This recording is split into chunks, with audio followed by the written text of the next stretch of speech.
We are homesteaders. We truly are displaced right now. Displaced homesteaders. Temporarily.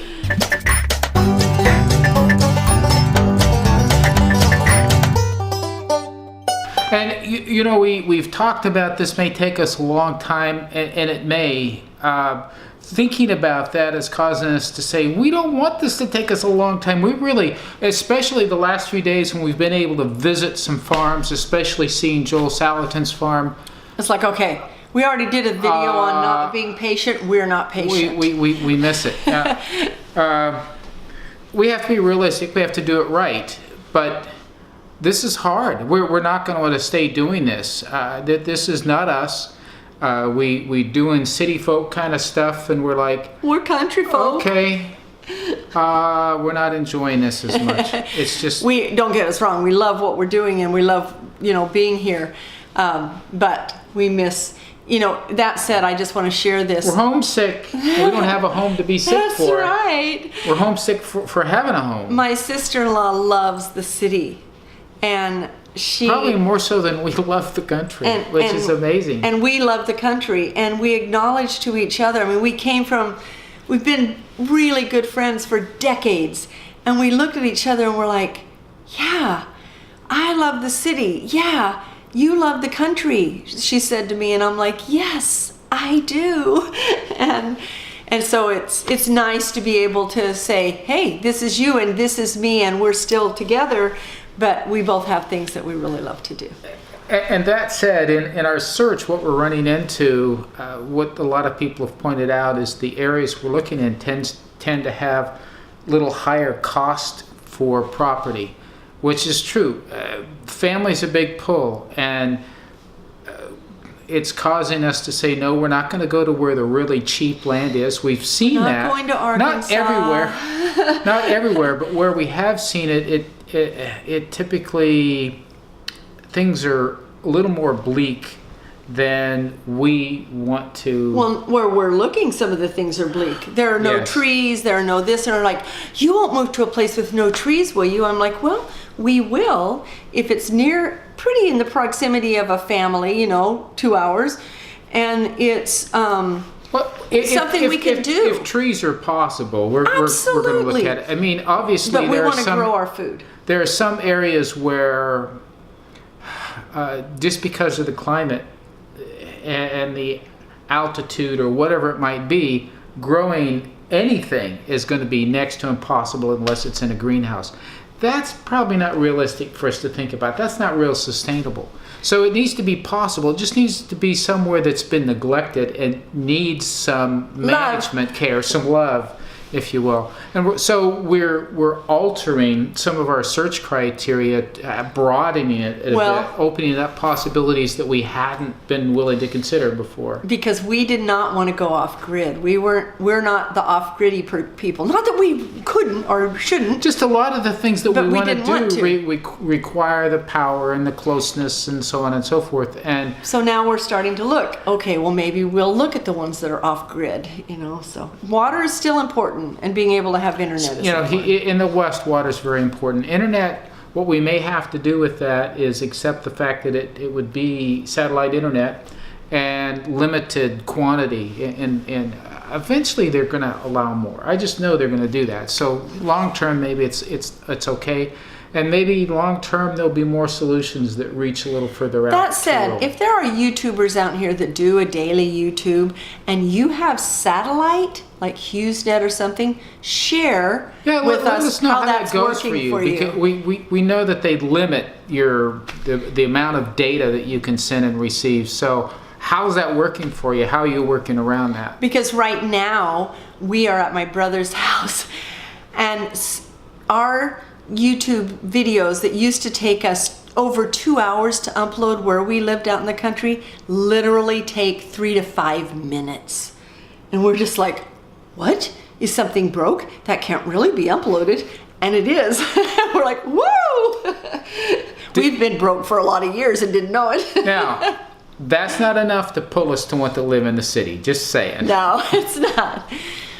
So we thought we would share really quickly the 3 areas that once we get our website together, we'll be covering those 3 areas, but is our emphasis. So it's no surprise that our number 1 emphasis is eating real food and fitness and emotional wellness. Those are our area that is our first area. Yeah, that's really what kicked us off on all of this and got us started on living a different lifestyle and led us to where we are now with homesteading and the other things that we're doing. So, and we're not saying anything new. We've just organized it in our minds. We've organized it in our minds. That's to where right. we're getting better clarity on how we want to focus. And isn't that what's important on getting anything accomplished? And so the second area has to do with what we've been talking about with sustainable living in place. We see that as being crucial as we have more numbers behind our birthday. We realize that there can be more challenges, that we have to be wiser and more careful. We know that we're not going to heal as fast if we get injured. We do know that if we live correctly, we can regenerate and keep ourselves going better, but we want to sustainably live in place. We also want to help others know how they can do that in whatever situation they're in, especially those who want to homestead. We're going to highlight a lot of possibilities, whether it's things to do, how to do it, tools that you can use. It's going to be a big part of what we talk about. And a lot of being able to do tools that will help them so that they can do a hard job easier. Absolutely. You don't want to wear yourself out. Like I keep saying, work as hard as you can, but don't hurt yourself. And the third area, and I may look down at my notes during this because I want to be able to get it right, but our third area is to be able to monetize what we're doing. And not just monetizing the fact that we're sharing information. We want what we're doing that we're sharing information about to be monetized, and that's going to be the things that we grow. Right. And go ahead. So I interrupted you. That's okay. I was trying to help. That's okay. So it does include selling our eggs, selling our broiler chickens, selling some of the market garden or the excess of our garden. And Jim wants to do beef cattle.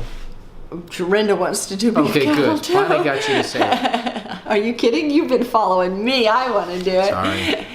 And yes, we want to be able to do all of the things where the pigs and the chickens and the beef and they all follow each other and help each other. And we're seriously considering agritourism in some form or fashion.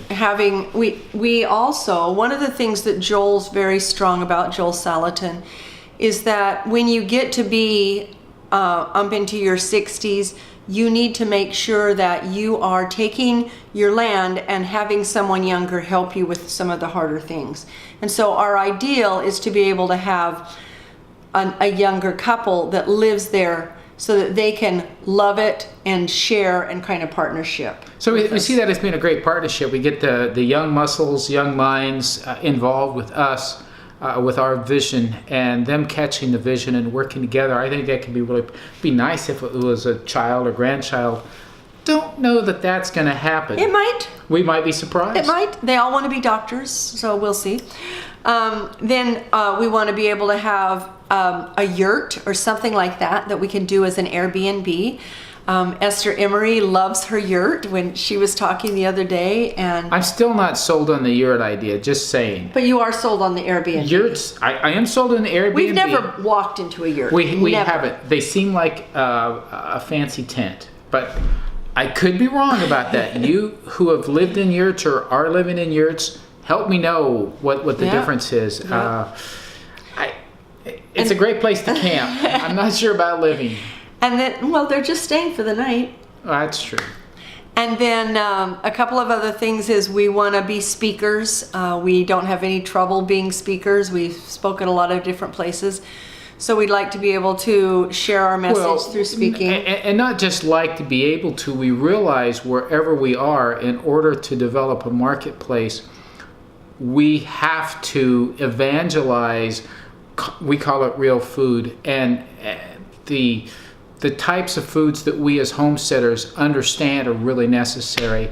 And the whole concept of knowing the source of your food, from the minerals in the ground to the whatever it is that you're eating, that it's sourced correctly and cleanly the whole way. You know, it's very interesting that you talked about evangelizing, because today I was watching Fixer Upper with Joanne and Chip in Waco, Texas, and they were on their ranch with a whole bunch of their cattle. And he said, you know, as we get more animals on our farm, and as we become more a farmer, we want to evangelize the whole thing and help others be able to do it also. And I thought, isn't that perfect? Well, it is perfect. Yeah, it's a movement that's going on right now. We understand that we're part of it.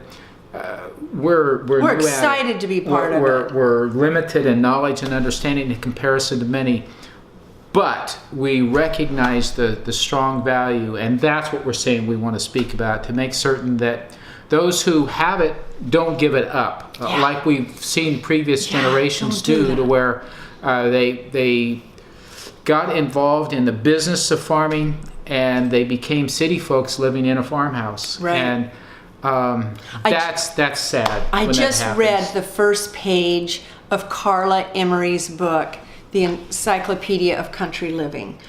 And if you got the book, read the first page of the introduction, because it talks about those city folks that are trying to move to the country and just do it in a suburb type way. She says those are not real country folk. So, and we're not worried about real country folk, not real country folk. What we're talking about is being sustainable. Being sustainable and healthy in the process. A couple of other things that we're going to do in this last area. We are ambassadors for Scratch and Peck Feed, and we will be dealers for a couple of other farming implements that will really help seniors as they're on a homestead. And so anytime we can help someone else and it benefits us a little bit, then that's good. I specifically don't cater to places that all they do is want to sell their supplements in the name of them teaching something else. And we hope that when we come across, we're not like, oh, well, we don't want to associate with them because they get money for selling such and such. So we just have to be really careful that we're true to ourselves and we're true to you guys. Absolutely. So that's our 3 areas. First one is our real food, our fitness, and emotional wellness. The second is sustainably living in place. Sustainably and sustainable, kind of. Both. Depends on.